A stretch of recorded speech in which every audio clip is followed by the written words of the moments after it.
हम एगो तानी भजन हुआ सबके समक्ष। काल राम जी के राजगद्दी होखेला बा अयोध्या में, राम जी के राजगद्दी होखेला बा, पूरा अवध नगरी के सावल जा रहल बा। तब तक राजा दशरथ के पास खबर होता, महाराज की जय हो, महारानी के कई को भवन में बाड़ी। दशरथ जी को भवन में जाता नहीं तो देखता नहीं कि के कई जमीन पर लेटल बाड़ी, कहीं केस बिखरल बा, कहीं आचर बिखरल बा। कहता दशरथ जी कि महारानी के कई तोरा को भवन में आवे के कारण का बा? कल के हमारा कोनो विशेष कारण नहीं खे, हमारा कोनो विशेष प्रयोजन नहीं खे।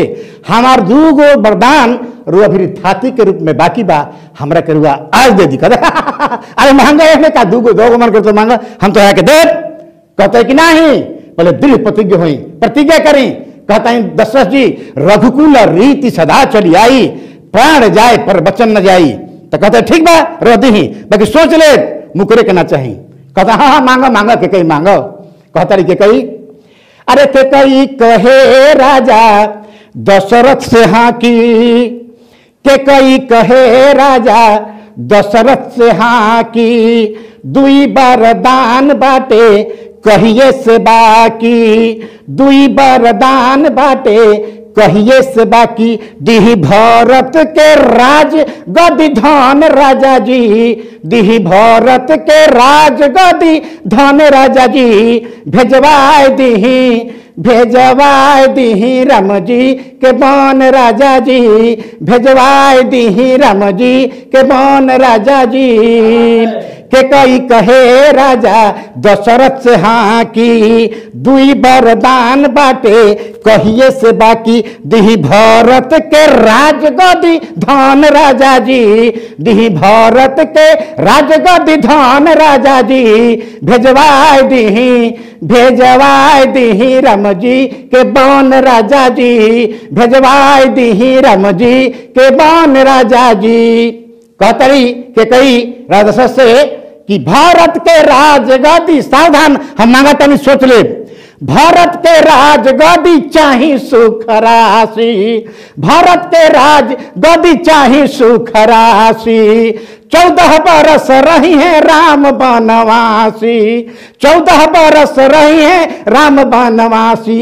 अब कन्या रघुकुल रीति सदा चली आई, प्राण जाए पर वचन न जाई। खबरदार कतराइब त टूटी राउर प्राण राजा जी, कतराइब त टूटी राउर प्राण राजा जी, भेजवाए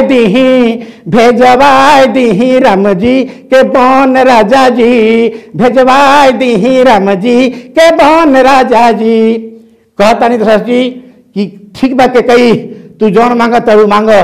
कहता का एक में दुइये होई हाँ चाहे नाही। कहता रही स्वामी एक में दुइये होई हाँ चाहे नाही, हमरा तो भारत के राजगद्दी चाही, हमरा तो भारत के राजगद्दी चाही। कहते हैं दशरथ जी के कही ठीक बा हम भारत के राजगद्दी तनी, लेकिन राम हमरा अंगुरी के फोर हवन, आँख के पुत्री हवन।